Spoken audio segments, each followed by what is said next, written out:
আপনি যখন বিয়ে করেছেন চারখান জিনিস দেখেছেন, ছেলে আপনার পোতা নাতির বিয়ে দিবেন চারখান জিনিস দেখে বিয়ে দিবেন। নবী বলেছেন মানুষেরা চারটা জিনিস দেখে বিয়ে করে। এক নম্বর হলো লেমালিহা, যাকে আপনি বিয়ে করবেন তার মাল দেখেন, ইয়ার বাপের কাছে মাল আছে কিনা, ইয়ার বাপের কাছে জমিন আছে কিনা, ইয়ার বাপের কাছে টাকা আছে কিনা, ইয়ার বাপের বাড়ি ঘর আছে কিনা।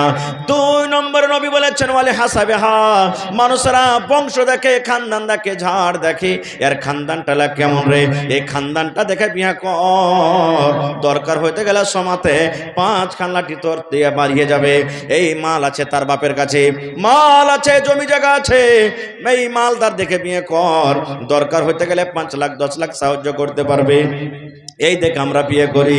3 নম্বরে নবী বলেছেন মানুষরা বিয়ে করে বলে জামালি হা, সৌন্দর্য দেখে, দেখতে ভালো আছে কিনা, সৌন্দর্য আছে কিনা, দেখতে চেহারাটা কেমন আছে।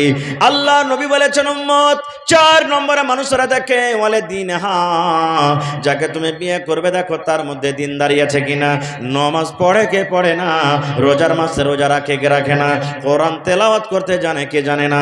ওরে সুবহানাল্লাহ, আল্লাহ রাসূল বলেছেন উম্মত 4 নম্বরে দিনদারি দেখো।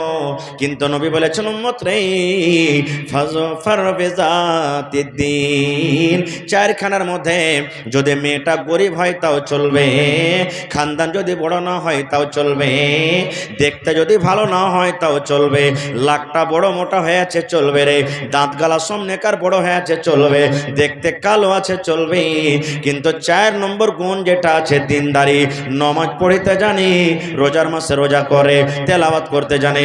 আল্লাহ নবী বলেছেন উম্মত 4 খানা গুণের মধ্যে তোমরা দিনদারি মেয়ে ছেলেকে তারজিহ দাও, দিনদারি মেয়ে ছেলেকে তারজিহ দাও, দিনদারি মেয়ে ছেলেকে বউ করে তুমি বাড়িতে নিয়ে আসো, তাহলে তোমার দুনিয়া এবং দিন দুটাই কিন্তু কামিয়াব হয়ে যাবে। নারে তাকবীর, দিন দুনিয়া তোমার কামিয়াব হয়ে যাবে। কিন্তু আজকে আমরা দিন দেখছি কি, দিন দেখি না, আমরা পড়ালেখা আছে কিনা দেখি না, আমরা দুটো জিনিস দেখছি, একটা দেখতে ভালো আছে কিনা, আর 2 নম্বর টাকা দিতে পারবে কি পারবে না বেশি বেশি করে। আমি একটা মৌলভী সাহেব মানুষ, বেটার বিয়ে দিব, আমি তো মৌলভী সাহেব মানুষ, জালসা জলসে করে বেটা টাকার দিকে আমি ধার ধারি না, বড় বেটাকে সঁপে দিয়েছি, যা করবে ওই জানে। আমি একটা হাজি সাহেব মানুষ, 5 লাখ খরচ করে হজ করে এসছি, এগুলা টাকা দেখে আমি দেখতেও যাবো না। খো ওই জামাই জানে কি করবে না করবে, আর এদিকে জামাইকে যে ভোল্টেজ খুঁজে দিয়েছে নট, শোনো বাবু 4 লাখ চাইবে, 3 লাখের আগে কিন্তু কাজ করিও না। এই দেখেন ভাইরে, আহা হা, আজকে দেখেন কোরআন আমরা বুঝি না, কোরআন কি জিনিস। কয়টা বেটা ছেলে কোরআন জানে, কয়টা বেটি ছেলে কোরআন জানে। আল্লাহ নবীর জামানাতে একটা হাদিস বলছি, হাদিস বুখারী মুসলিমের হাদিস, সহিহ হাদিস। যেমন আজকে জালসা শুনতেছেন, ভাই একটু বসে যান আল্লাহর রাস্তায়, আপনারা পিছনে মানুষরা অসুবিধা হয়েছে, ভাই বসে যান, আপনারা এদিকে বসে যান, ভাই একটু বসে যান মেহরবানি করে। একটা খুব সুন্দর হাদিস, ভালো করে শুনবেন আপনারা। আল্লাহ নবীর জামানাতে সাহাবায়ে কেরাম বসে আছেন, নবীজি মজলিসে আছেন, একটা মহিলা নবীর কাছে চলে এসেছেন, আসার পর বলছেন আহাবলা কানাফসি ইয়া রাসূলুল্লাহ। সেই মহিলা বলছেন আল্লাহর নবী গো, আমার জান খানা আপনাকে সঁপে দিলাম, আমার জান খানা আপনাকে সঁপে দিলাম, আমার আত্মা খানা আপনাকে সঁপে দিলাম। আপনাকে টাকা লাগবে না, আপনাকে মোহর লাগবে না, আপনাকে গয়না লাগবে না, কোনো রকমের কিচ্ছু লাগবে না নবী গো, বিনা টাকাতে মোহরে আপনি আমাকে বিয়ে করলেন। ডাইরেক্ট মজলিসে এসে একটা বেটি ছেলে এসে বলছেন ইয়া রাসূলুল্লাহ, আমার জান আপনাকে সঁপে দিলাম, আপনি আমাকে বিয়ে করেন। বিয়ে করালেন। নবীজি দেখলেন তাকে, মাথার চাঁদি থেকে নিয়ে পাঁর তেলা পর্যন্ত, যে বেটি ছেলেটা দেখতে কেমন, তাইলে বুঝা গেল যে বিয়ে করবে সে দেখবে, যে বিয়ে করবে দেখতে যাবে। কিন্তু এখন হয়েছে কি, যে বাপ চলে গেল, ভাই চলে গেল, দোস্ত বন্ধু গেল, দেখা দেখি হলো না ছেলে মেয়ের সাথে, পরে তখন 2-4-6 মাস পর গেল যে ওই রিস্তা টিকে না, তালাক হয়ে গেল। না, দেখাটা আইবে নয়, বাপ যাবে জানা যাবে দরকার নাই, মা দেখতে যাবে জানা দেবে জরুরি নয়, ভাই বোন বন্ধু যাবে কি যাবে না এটা আমি বলতে যাই না, কিন্তু যে বিয়ে করবে প্রথমে ওকে দেখতে পাঠানো, এটা আইবের কথা নয়, দেখতে পাঠানো ওকে। কারণ লড়কা লড়কির সামনে থাকবে, দেখা দেখি করবে, এটা আইবের কথা নয়। বলে দেন এই তুমি ভালো করে ওকে দেখো, আর তুমি ওকে ভালো করে দেখো, কারণ পরে যে তার কোনো ঝোল ঝামেলা না হয়, ভালো করে তোমরা দেখাশোনা করে নাও।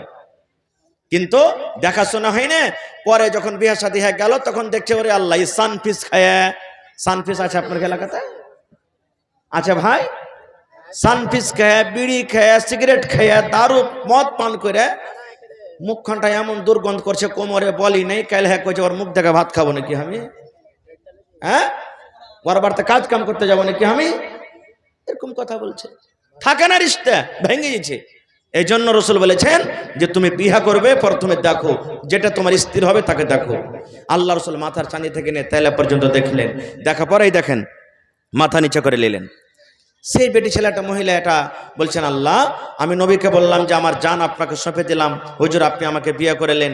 নবীজি হানা কিছু বললেন না, মাথা নিচে করে নিলেন। ভাবা চিন্তা করে বলছেন, নবীজি আমাকে বিয়ে করবেন কি করবেন না, যতক্ষণ পর্যন্ত কোনো উত্তর না দিবেন হা না, অতক্ষণ আমি যাব না। ফাজাল আসাদ এক সাইডে বসে গেলেন। বসে আছেন, এই সাহাবী ওর দিকে দেখছেন, এক সাহাবী অপর দিকে দেখছেন যে কি ব্যাপার, নবীজি কিছু কেন বলেন না। যখন কিছু সময় কেটে গেল, ফাকামা রাজুলুম মিন আসহাবিহি, একজন সাহাবী মজলিস থেকে দাঁড় হয়ে বলছেন, ইয়া রাসূলুল্লাহ, আল্লাহ নবী গো, এই বেটি ছেলেটা আপনাকে বিয়ে করতে চেয়েছে গো নবীজি, নিজের জান খানা আপনাকে সঁপে দিয়েছে। আল্লাহ নবী গো, যদি ওই মেয়ে ছেলের আপনার দরকার না থাকে, আপনি যদি তাকে বিয়ে না করেন, আমার দরকার রয়েছে গো নবীজি, তার বিয়েটা আপনি আমার সাথে লাগিয়ে দেন। একজন সাহাবী বলছেন, আল্লাহ রাসূল, ওই মেয়েটা আপনার সাথে বিয়ে করতে চেয়েছে, আপনার দরকার না থাকে তা আমার দরকার আছে, আপনি ওই বিয়েটা আমার সাথে লাগিয়ে দেন। সুবহানাল্লাহ। এইবারে নবী তখন বলছেন, হাল ইনদাকা মিন শাই, ও বাবারি, তুমি তাকে বিয়ে করবে, তোমার কাছে কিছু দেওয়ার মতন আছে, মোহর দিতে তুমি পারবে কি পারবে না? মোহর দেওয়ার মতন তোমার কিছু পারবে কিনা? সেই সাহাবী বলছেন, ইয়া রাসূলুল্লাহ, আমার কাছে কিচ্ছু নাই নবী গো, মোহর দিতে পারবো না, আমার কাছে মোহর দেওয়ার মতন কিছু নাই গো নবীজি, আমি মোহর কিন্তু দিতে পারবো না। বুঝতে কয়েছি, বাস মাঝে মাঝে টুকছেন না, অসুবিধা হচ্ছে। আল্লাহ রসুল বলছেন যে বাবারে, তোমাকে মোহর লাগবে, বিনা মোহরে তোমার বিয়ে হবে না, যতক্ষণ পর্যন্ত তুমি মোহর আদায় না করবে তোমার বিয়ে চলবে না। ওরে সুবহানাল্লাহ। সেই সাহাবী বাড়ি চলে গেলেন, বাড়িতে যাওয়ার পর ঢোড়া খোঁজা করতে লাগলেন, দেখি কিছু পাই কিনা।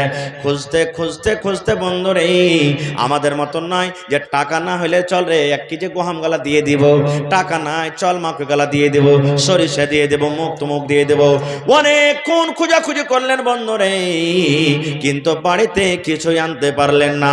সেই নবীজিকে বলছেন, ইয়া রাসূলুল্লাহ, আল্লাহর নবী গো, অনেকক্ষণ ধরে খোঁজাখুঁজি করলাম নবী গো, কিন্তু মোহর দেওয়ার মতন বাড়ি থেকে কিছুই আনতে পারলাম না, কিচ্ছু নাই নবী জি, আমি কি দেব তাকে?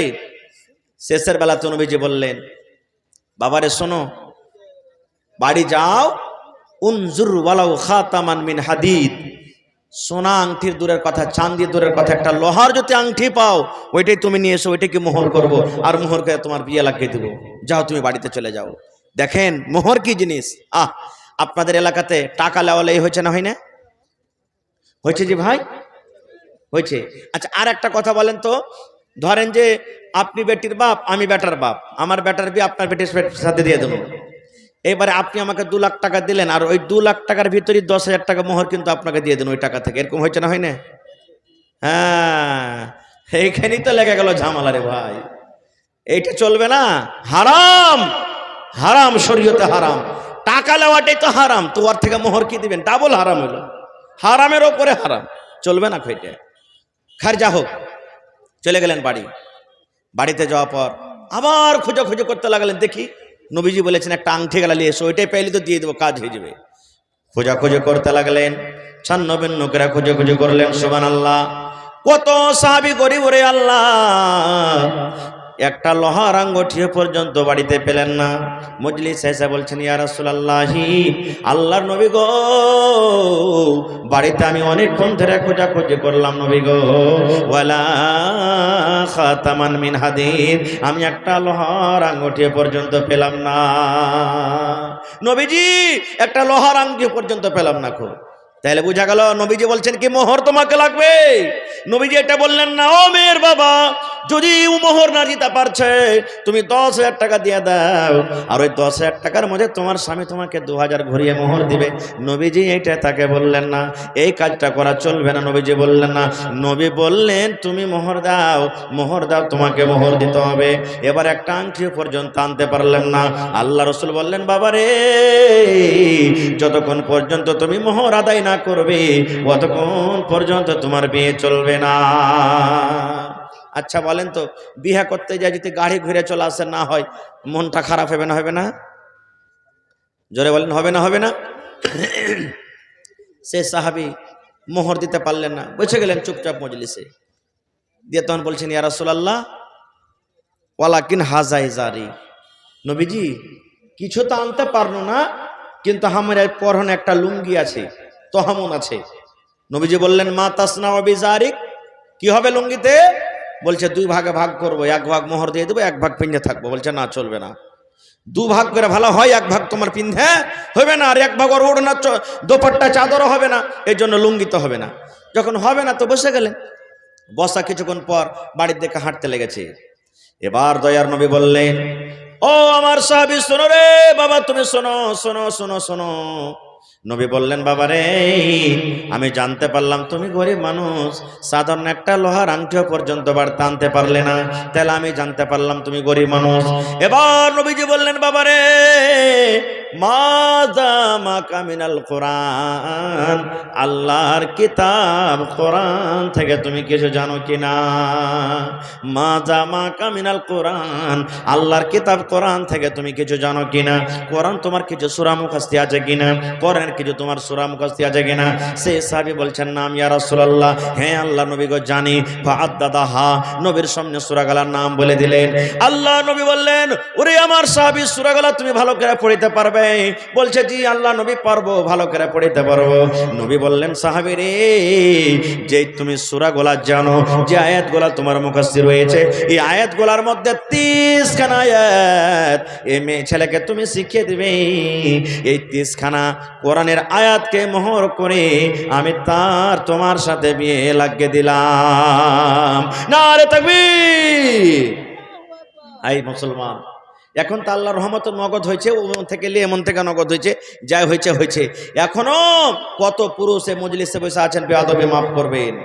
10টা ছেলে হয়ে গেল, 15টা হয়ে গেল, 20টা হয়ে গেল, 50 বছর 40 বছর হয়ে গেল, 10,500 টাকা 1000 টাকা বেবির মোহর ছিল, আজ দেব, কাল দেব, পরশু দেব, এই দেব ওই দেব। বুড়িয়া কবরে চলে গেল বন্ধরে, কিন্তু মরা পর্যন্ত মোহর দেওয়ার তার ক্ষমতা হলো না। আল্লাহর নবী বলেছেন, এরে উম্মত, তোমার স্ত্রীকে তুমি মোহর দিবা বলে বাড়িতে নিয়ে এসেছো, তুমি নগদ দিতে পারলে না, বাকি করে নিয়ে এসেছো। আজ দেব, কাল দেব, পরশু দিব, এই দিব ওই দিব, করতে করতে করতে করতে তুমি দুনিয়া থেকে চলে গেলে, তোমার স্ত্রীকে তোমার মোহর দেওয়া হলো না, তোমার বেবি তোমাকে মাফও দিল না। জেনে রাখো, আল্লাহ রাব্বুল আলামিন কিয়ামতের দিন ওই সমস্ত পুরুষকে যারা জেনা ব্যভিচার করে দুনিয়া থেকে গেছেন, দুনিয়া থেকে মারা গেছেন, ওই জেনা ব্যভিচার যারা করে দুনিয়া থেকে চলে গেছেন, তাদের লাইনে ওই পুরুষকে দাঁড় করে দেওয়া হবে। দুনিয়ার সব খরচ শেষ হইল, কিন্তু এই বিবিকে মোহর দিতে পারলেন না। যাকে আপনি নিয়ে সংসার কাটলেন, যে আপনার বংশকে আগে বাড়িয়ে দিলে, যার কারণে আপনি বাপ বলার হকদার হয়েছেন, সেই বিবিকে আপনি এত কিছু করার পরও আপনি মোহর দিতে পারলেন না। কথা বলছি বলার জন্য, একটা রান্ডি মেয়ে ছেলে, বেশ্যা মেয়ে ছেলের কাছে অতক্ষণ আপনি যেতে পারবেন না যতক্ষণ তাকে ওর ফিস না দিবেন, অতক্ষণ পর্যন্ত আপনার ক্ষমতা নাই যে তার কাছে আপনি চলে যাবেন। আর আপনার স্ত্রী আপনার বাড়িতে সারা সংসার কাটলে, আপনার মাথা টেপে দিলে, আপনার গা হাত ধুয়ে দিলে, আপনাকে ভাত রান্না করে দিলে, আপনার সমস্ত জিনিস করছে, ধুবির মতন বাড়িতে কাজ করছে, এরকম স্ত্রীকে আজ পর্যন্ত আপনি মোহর দিতে পারলেন না। এর থেকে বড় আফসোস কি? আরো আমাদের সমাজের মধ্যে কি আছে জানেন? যখন পুরুষটা মরে গেল, তখন বলবে যে হ্যাঁ দম বাড়ে না, ধুক ধুক ধুক ধুক করছে, তখন 4-5টা মহিলারা এসে কইবে যে হ্যাঁ রে তোর সব মাফি সাফি হয়ে গেছে। কইছে হ্যাঁ সব হয়ে গেছে আমারকে। কইছে মোহর? কইছে কি করবো কি করবো, মোহরটাই তাই তাক হলো না, আজ দেবো কাল দেবো করে করে মোহরটা হলো না। তো কইছে তোর স্বামী তো দিতে পারবে না, ধুক ধুক করছে, এক কম করে ওকে হাওয়া দিয়ে উড়িয়ে দে, আঁচল দিয়ে মারবে এমন করে, ধান উড়া করে হাওয়া ভাই কোলাতে করে সব মোহরকে উড়িয়ে একবারে কবর পর্যন্ত ঢেকে দিবে। এই তো আমাদের মোহর। না, চলবে না, এটা মাফ হবে না ভাই। ভাইরে, এখনই যারা মোহর আদায় না করেছেন বাড়িতে যাবেন, বাড়িতে যা বিবিকে মোহর আদায় করবেন। হ্যাঁ, বিবির মোহর মাফ করতে পারে। আপনাকে যদি নিজ ইচ্ছাতে, বিনা আপনার দাবাওতে, বিনা কিছু বলাতে যদি বিবি মোহর মাফ করে দেয় তাহলে সেটা মাফ হলো। আর আপনি সকাল সন্ধ্যা তাকে বলেন এই মাফ কর, এই কর, ওই কর, হ্যাঁ তুই কি করবি, আর তোকে কি আমি ছেড়ে দেবো, এই কথা বলে বলে যদি মাফ করে দেয় তো এটা মাফ করা হলো না। আল্লাহ রাব্বুল আলামিন কোরআনে বলেন ওয়া আতুন নিসা সাদাকাতিহিন্না নিহলা ফাইন তিবিনা লাকুম আন শাইইন মিনহু নাফসা ফাকুলুহু হানিআম মারিয়া।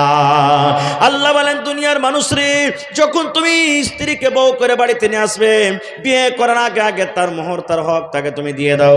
হ্যাঁ, তোমার যে কটা মোহর ধার্য হয়েছে ওই মোহরের মধ্যে থেকে কিছু যদি মাফ করে দেয়, আল্লাহ বলেন ফাকুলুহু হানিআম মারিয়া, ওই টাকা তুমি মজা মেরে খাও।